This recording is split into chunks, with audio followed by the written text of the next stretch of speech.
Good morning student. Today we will start BCom part first ABST paper first. Student अपना topic है सब lease का, जिसमें हम क्वेश्चन नंबर 7 आज स्टार्ट करेंगे। लास्ट क्लास में हमने क्वेश्चन नंबर 6 सब लीज का कंप्लीट किया था। आज हम स्टार्ट करेंगे question number 7। Yes, question number जो 7 है उसमें वाई लिमिटेड है लैंडलॉर्ड और एक्स लिमिटेड जिसका नाम है लेस। कहने का मतलब क्वेश्चन नंबर 7 में एक्स और वाई दो कंपनियां हैं, उनके बीच में कॉन्ट्रैक्ट है। वाई ने कोल माइंस रेंट पर दी है एक्स लिमिटेड को, और एक्स लिमिटेड को जो रेंट पर दी है उसमें लीज की ड्यूरेशन रहेगी 20 ईयर। लीज की ड्यूरेशन कितनी है? 20 ईयर। और 20 ईयर के साथ ही मिनिमम रेंट है वो 20,000। रेंट इसमें है 20,000 एनुअली, और रॉयल्टी पेमेंट करना है 0.5 पर टन। 0.5 पर टन। ये रेंट एनुअली है 20,000, और रॉयल्टी का जो पेबल है, रॉयल्टी को पेमेंट करना है वो हाफ ईयरली करना है। हाफ ईयरली का मतलब जून में करना है और 1 दिसंबर में करना है। इस प्रकार से अपने को हाफ ईयरली पेमेंट करना है। डेट आपको दे रखी है, अलग अलग एडिशन में अलग अलग डेट दे रखी है, बट हाफ ईयरली पेमेंट करना है तो डेट अपने पास है, उसमें कोई प्रॉब्लम नहीं है। हाफ ईयरली अपने को ध्यान रखना है। अब इसने क्या किया है, एक्स लिमिटेड ने जेड लिमिटेड को लीज पर दिया है।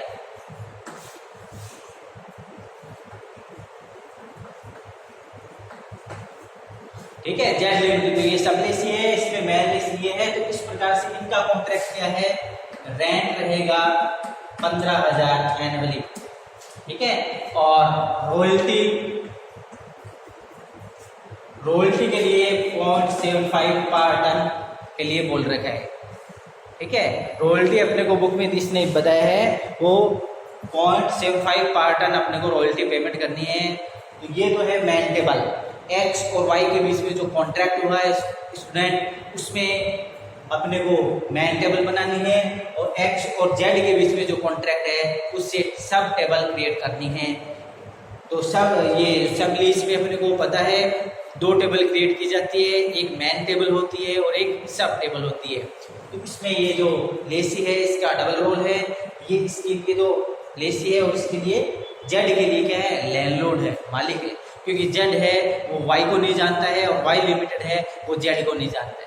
ठीक है, तो इस प्रकार से अपनी नीचे ही लीज पर दे दिया जाता है, उसको सब लीज बोलते हैं। जो जिसने रेंट पर ली है वो अपने नीचे किसी को, दूसरे को, आउटसाइड पर्सन को यदि रेंट पर देता है तो वो सब लीज कहलाता है। लास्ट क्लास में हमने ये अच्छी तरह से एक्सप्लेन किया था, तो वैसा ही क्वेश्चन अपन स्टार्ट करें। तो ये अपना क्वेश्चन है, अब इसको स्टार्ट करते हैं। अब इसमें प्रोडक्शन दे रखे हैं एक्स लिमिटेड के और जेड लिमिटेड के। तो मेन टेबल में एक्स लिमिटेड और जेड लिमिटेड दोनों के प्रोडक्शन का क्या करना है, टोटल करना है, और फिर रॉयल्टी कैलकुलेट करनी है। रॉयल्टी ध्यान रखना है हाफ ईयरली करनी है। अब टेबल जब क्रिएट किया जाता है तो अपने को मेन ध्यान रखने वाली बात क्या होती है, मेन ये है कि रिक्रूटमेंट की कंडीशन क्या है। तो मेन टेबल में रिक्रूटमेंट की कंडीशन के लिए लैंडलॉर्ड मतलब वाई लिमिटेड ने परमिशन दी है एक्स लिमिटेड को कि आप रिक्रूटमेंट कर सकते हो 2 ईयर 3 ईयर नहीं। इन्होंने कहा है कि जब भी आप हो रिक्रूट कर सकते हो, मीन्स P&L में ट्रांसफर नहीं करना है। आपके पास सरप्लस हो तो आप अपने 20 ईयर के लीज में कभी भी रिक्रूटमेंट कर लेना। तो मेन टेबल में आपको ट्रांसफर करना ही नहीं P&L में, समझ आ गया ना। 20 ईयर में आप कभी भी रिक्रूटमेंट कर सकते हो, इसलिए फुल परमिशन है। 20 ईयर का अपना लीज है, कहने का मतलब P&L में कोई ट्रांसफर नहीं किया जाएगा। क्लियर। इसके बाद एक्स ने जेड को भी परमिशन दी है।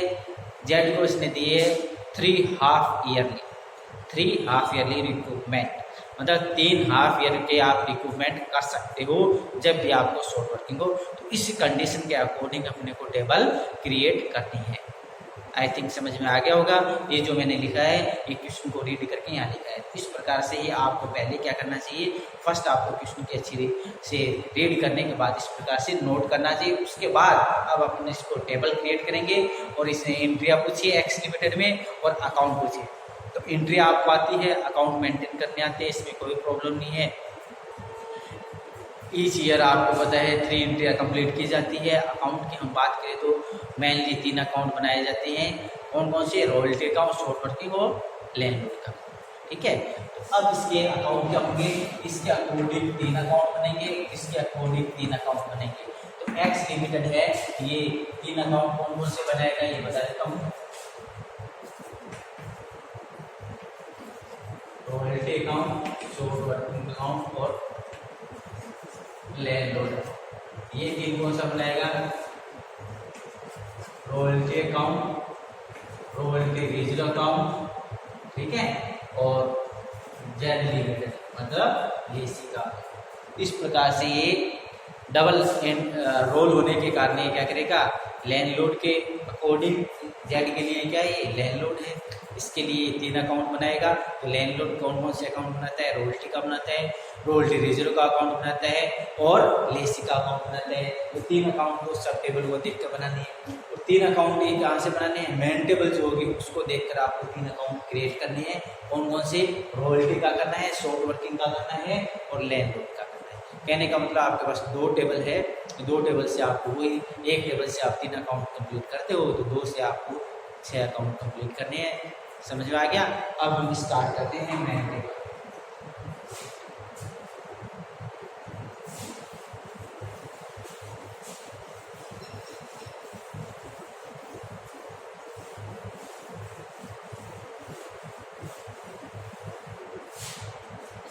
अब टेबल कैसे क्रिएट करते हैं उसके लिए यहां से स्टार्ट कर लेते हैं। ईयर के बाद आप लिखो तो मिनिमम रेंट,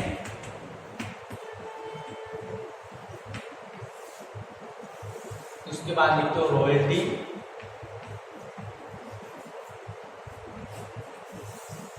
फिर लिखते हो आप शॉर्ट वर्किंग और एक्सेस वर्किंग,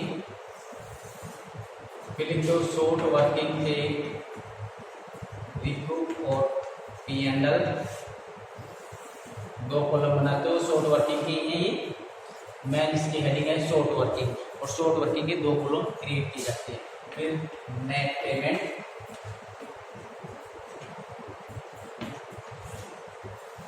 और उसके बाद बैलेंस ऑफ शॉर्ट वर्किंग। ये नॉर्मल जो टेबल है रॉयल्टी की उसके मेन कॉलम ये होते हैं। टिपिकल होगी, कुछ प्रॉब्लम होगी क्वेश्चन में तो आपको कॉलम एक्स्ट्रा भी क्रिएट करने हो सकते, आगे आएंगे उसमें हम एक्स्ट्रा कॉलम भी बनाएंगे यदि कंडीशन और लगाइए। अभी नॉर्मल कंडीशन है इसलिए नॉर्मल ये फॉर्मेट है। ईयर की हम बात करें तो ईयर अपने पास हाफ ईयरली है तो हाफ ईयरली के अकॉर्डिंग अपन काम कर देते हैं। हाफ ईयरली 30 जून लेटेस्ट बना देते हैं, फिर 31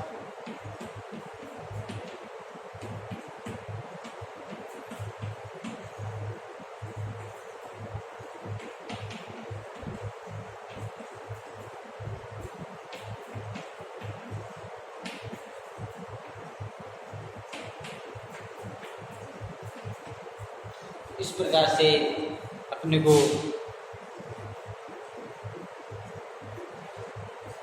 एक एक्स्ट्रा लिखिए, यहाँ तक डिटेल है।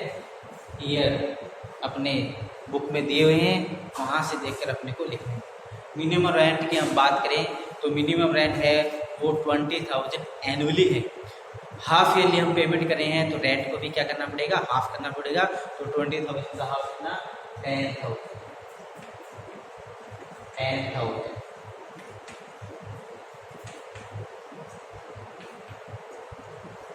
ये रेंट हो गया। अब रॉयल्टी की हम बात करें तो production into rent, but production कौन सा, एक्स लिमिटेड का और जेड लिमिटेड का, दोनों के प्रोडक्शन का टोटल करना है और उसको 0.5 से मल्टीप्लाई करना है, फिर रॉयल्टी कैलकुलेट की जाएगी। यस, देखिए बुक में, और उसको कैलकुलेट करके, जैसे एक्स लिमिटेड का प्रोडक्शन है 5000 टन और जेड का आपको ये सब नहीं है, कोई दिक्कत नहीं है। 5000 जो आपको दे रखे हैं उसको आप 0.5 से मल्टीप्लाई करोगे तो 0.5 से क्या करिए, ठीक है। इसी प्रकार से नेक्स्ट डेट पर अपने पास 5000 एक्स का है और 5000 ये जेड का है, दोनों का टोटल क्या है 10,000, और 10,000 को आप 0.5 से मल्टीप्लाई करोगे तो यहाँ लिख देंगे 5000, ठीक है 5000। इसी प्रकार से अपने को आगे बढ़ते जाना है और लिखते जाना है। नेक्स्ट में अपन काउंट करें तो ये होगा, फिर है दोनों का टोटल और 0.5 से मल्टीप्लाई किया है और फिर इतना आएगा 18,500। क्लियर। इस प्रकार से ये अपने को रॉयल्टी का अमाउंट किस प्रकार से कैलकुलेट करना है, इसके लिए मैंने अभी बताया प्रोडक्शन इनटू रेंट। प्रोडक्शन में एक्स लिमिटेड का भी है क्योंकि मेन टेबल है, तो मेन टेबल में x limited plus Z limited दोनों के प्रोडक्शन का टोटल करना है और फिर मल्टीप्लाई करना है 0.5 से। तो ये आपने कॉलम क्रिएट की है। नेक्स्ट में अपन चलते हैं रेंट और रॉयल्टी, इनसे कंपेयर करते हैं। रेंट अधिक है माइनस में लिखते हैं, रॉयल्टी अधिक है प्लस में लिखते हैं। तो रेंट है माइनस में लिखेंगे 7,000, फिर माइनस में लिखेंगे 5,000, फिर प्लस में लिख देंगे 3,000, फिर प्लस में लिख देंगे 8,000 और फिर प्लस में लिख देंगे 8,000। क्लियर। आई थिंक सबके समझ में आता है ये कॉलम कैसे क्रिएट करते हैं। रेंट और रॉयल्टी, रेंट और रॉयल्टी दोनों कॉलम से कंपेयर करते हैं। रेंट अधिक है माइनस में लिखते हैं जिसको शॉर्ट वर्किंग बोलते हैं, रॉयल्टी अधिक है प्लस में लिखते हैं जिसको एक्सेस वर्किंग बोलते हैं। तो ये कॉलम किया जाए। अब इस टेबल में अपने को रिक्रूटमेंट की जो कंडीशन है वो बिल्कुल सिंपल है। उसने कहा है कि आप जब भी शॉर्ट वर्किंग हो उसको आप एनी ईयर कभी भी आप कर सकते हो रिक्रूटमेंट, मतलब 20 ईयर का अपना लीज है, 20 वर्ष में आप कभी भी रिक्रूटमेंट कर सकते हो। इसका मतलब डेट एक्सपायर नहीं होगी, इसलिए P&L में क्या लिखा जाएगा, नील नील नील पेमेंट लीज है 10,000 बैलेंस और शॉर्ट वर्किंग। ये फिर चलते हैं नील इज हायर 10,000 और ये बैलेंस पहुंच गया है 12,500। फिर एक प्लस में आ गया इसलिए रिक्रूटमेंट करेंगे, यहाँ लिख देंगे नील विच इज हायर किया 13,000 माइनस 3,000 तो 10,000 नेट पेमेंट करना है। अब इसमें से कर देते हैं ये, तो ठीक है। इसके बाद फिर चलते हैं प्लस में है इसलिए रिकूप करते हैं 8,000, ये 8,000 यहाँ लिख देते हैं नील विच इज हायर किया, उसमें से 8,000 कम किए, नेट पेमेंट करना है 10,000 और ये कितना रह गया 1500। फिर कर देते हैं रिक्रूटमेंट 1500 नील विच इज हायर, ठीक है विच इज हायर कर किया है और इसमें से ये करके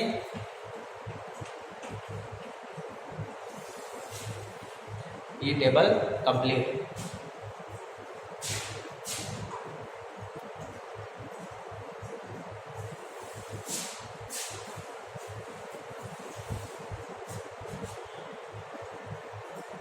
यस देखिए, फिर एक्सप्लेन कर देता हूँ रिक्रूटमेंट कब करते हैं।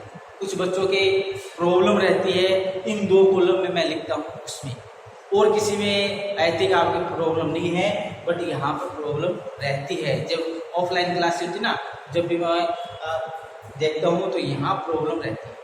आई थिंक आपके यहाँ समझ में आया है कि नहीं आया है, ये आप फिर समझ लीजिए।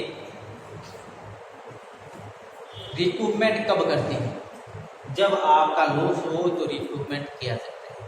अब रिक्रूटमेंट के लिए ये कॉलम बना हुआ है, इस कॉलम में कब लिखते हैं, ठीक है कब लिखते हैं। कब लिखते हैं? जब यहाँ प्लस में हो तो लिखते हैं, माइनस में हो इस कॉलम में नहीं लिखा जाता। इस कॉलम में लिखने की कंडीशन क्या है? आपको लॉस होना चाहिए यहाँ पर, मतलब शॉर्ट वर्किंग होनी चाहिए, और यहाँ रिकूप करना चाहते हो तो इससे पहले वाले कॉलम में प्लस में अमाउंट हो तो आप इधर लिखने की परमिशन है, अन्यथा परमिशन नहीं है। यहाँ देखो माइनस में इसलिए मैं नहीं लिखा, यहाँ भी माइनस है नहीं लिखा, यहाँ पर प्लस है मैंने लिख दिया।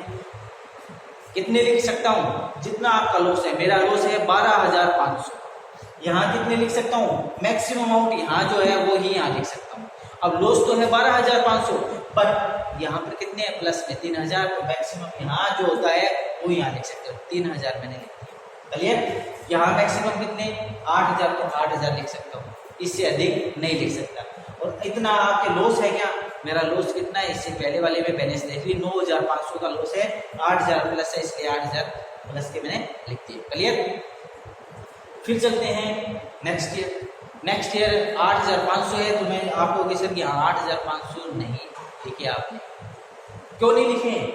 लास्ट ईयर बैलेंस कितना है? 1,500। कहने का मतलब लास्ट ईयर मेरे लॉस है 1,500 रुपये का, तो लैंडलॉर्ड से मैं 1,500 रुपये तो डिडक्ट करा सकता हूँ, तो रिकूपमेंट मांग सकता हूँ, तो 1,500 रुपये में यहाँ लिख सकता हूँ। अब कुछ ही बच्चों की दिक्कत क्या है, इसलिए 8,500 लिख दीजिए आप यहाँ। आपने यहाँ 8,000 है इसलिए 8,000 यहाँ लिखे थे, यहाँ क्यों नहीं लिख रहे हो 8,500? बेटा यहाँ इसलिए लिखे थे क्योंकि लास्ट ईयर मेरा लॉस कितना है? 9,500। 9,500 का लॉस है, यहाँ तो 8,000 ही है, यहाँ यदि 9,500 तो मैं पूरे लिख देता। 10,000 होते हैं तो फिर 9,500 लिखता। समझ में आ गई बात? इसी प्रकार से 1,500 का लॉस है, रिक्रूटमेंट अपने को 1,500 रुपये करने हैं, यहाँ प्लस में आपके पास है अवेलेबल है अधिक। अब आपको सर ये बचे हुए पैसे यही रहेंगे, कहीं नहीं जाएंगे, वो एक्सेस है, एक्सेस वर्किंग का आपको कुछ नहीं करना है, शॉर्ट वर्किंग का आपको करना है। तो यहाँ ये जो प्लस है इसमें से आपने ये 1,500 रुपये ले लिए, रिक्रूटमेंट के लास्ट ईयर लॉस हुआ था उसको आपने रिक्रूटमेंट किया, ठीक है? अब बात रही ये कॉलम की, आई थिंक समझ में आ गया होगा। और यहाँ जब भी आप लिखते हो तो पेमेंट जब आप करते हो तो वो रिक्रूटमेंट में जो भी कॉलम में आपने पैसे लिखे हैं वो पेमेंट में से लेस कर दिया, ठीक है? तो रेंट और रॉयल्टी विच इज हायर किया आपने, देखो ये हायर क्या एक कैलकुलेशन में लिखी है, उसमें से 3,000 की लेस करके नेट पेमेंट 10,000 करना है। इसी प्रकार से हायर ये देखो 18,000 है, 8,000 आपने ये रिकूप किए हैं, ये लेस कर दिए तो 10,000 नेट पेमेंट। इसी प्रकार से हायर 18,500 है, 18,500 में से 1,500 रुपये कम कर दिए, 17,000 आपने लिखे। तो इस प्रकार से रिकूपमेंट की कैसे। अब बात यह है कि सर ये P&L में कब लिखा जाता है? जब डेट एक्सपायर हो जाती है रिकूपमेंट की। तो इस टेबल में डेट एक्सपायर नहीं हो रही है क्योंकि लैंडलॉर्ड ने परमिशन दी है recoupment any year of lease. Lease की ड्यूरेशन है 20 ईयर, तो 20 वर्ष में आप कभी भी रिकूपमेंट कर लेना, इसलिए डेट एक्सपायर नहीं होगी, इसलिए मैंने P&L में ट्रांसफर नहीं किया है। तो इस प्रकार से स्टूडेंट ये टेबल क्रिएट हो चुकी है। अब ये अपनी मेन टेबल है, अब अपन क्या करेंगे? सब टेबल क्रिएट करेंगे। ये किसके लिए टेबल है? ये है x to y, इसकी टेबल मेन टेबल किसकी? x और y के बीच में जो कॉन्ट्रैक्ट हुआ है उनकी टेबल है ये। x और y का जो कॉन्ट्रैक्ट है ना स्टूडेंट, उनके लिए ये टेबल क्रिएट की गई है। समझ आ गया? Half yearly payment. अब किसी के दिमाग में सर ये भूल से आपने रेंट 20,000 था 10,000 लिख दिया, भूल से नहीं लिखा है बेटा, ये एनुअली है 20,000, हाफ ईयरली हम पेमेंट कर रहे हैं, इसलिए अपने को क्या करना है? रेंट को भी हाफ करना है, इसलिए मैंने 10,000 लिखे। प्रोडक्शन की जहाँ तक बात है तो प्रोडक्शन में आपको क्या करना है? प्रोडक्शन में आपको प्रोडक्शन क्या? रॉयल्टी में क्या करना है? Production into rent. अब मिस्टेक क्या हो जाता है कि भाई एक्स और वाई का है तो एक्स का जो प्रोडक्शन है उसको मल्टीप्लाई कर देते हैं 0.5 से, ये मेन टेबल है। तो मेन टेबल में स्टूडेंट अपने को क्या करना है? एक्स और जेड दोनों के प्रोडक्शन का टोटल करना है और उसको 0.5 से मल्टीप्लाई करना है, ये ध्यान रखना है, ठीक है? अपन नोट ये करते हैं कि भाई एक्स का है तो एक्स का ले लीजिए, वाई में ओनली वाई का करेंगे क्योंकि ये मेन एक्स और वाई है, क्योंकि जेड लिमिटेड है उसको ओनर लैंडलॉर्ड नहीं जानता है, इसलिए लैंडलॉर्ड के कोल माइन से एक्स लिमिटेड भी प्रोडक्शन करता है और जेड भी करता है। तो कोल जो है प्रोडक्शन वो एक्स वाई लिमिटेड की जो है उससे ही प्रोडक्शन किया जाता है, इसलिए वाई लिमिटेड एक्स से ही वसूली करेगा रॉयल्टी, क्योंकि वो जेड को नहीं जानता है। इसलिए जेड लिमिटेड जो भी प्रोडक्शन कर रहा है उससे वो कलेक्ट करेगा एक्स, और एक्स कलेक्ट करके किसको पेमेंट करेगा, वाई को करेगा। ठीक है, इस प्रकार से ये क्वेश्चन नंबर 7 था, उसकी मेन टेबल कंप्लीट हुई है। देखो क्वेश्चन इसमें थोड़े बड़े रहते हैं, 1 2 3 क्लासों में वो कंप्लीट हो पाते हैं। यदि ऑफलाइन क्लासेस होती तो भी इतने ही टाइम लेते, और ऑफलाइन और ऑनलाइन में भी ये टाइम। आप सोच रहे हो कि भाई एक ही क्वेश्चन में सर 3 क्लासें लग जाती है, तो 3 क्लासें इसमें एक्सप्लेन, ऑफलाइन में और भी एक्सप्लेन करना होता, तो इसलिए इसमें थोड़ा इसमें करने का तरीका बड़ा है, क्योंकि 2 टेबल क्रिएट करेंगे, फिर अपने को एंट्रिया पूछी अगले ने, लेसी की बुक में एंट्रिया पूछे, अकाउंट मेंटेन है करनी है, काफ़ी बड़ा काम है। इसलिए ये मेन टेबल आई थिंक समझ आ गए। नेक्स्ट क्लास में हम सब टेबल क्रिएट करेंगे और इसके अकाउंट कंप्लीट करेंगे। थैंक्स।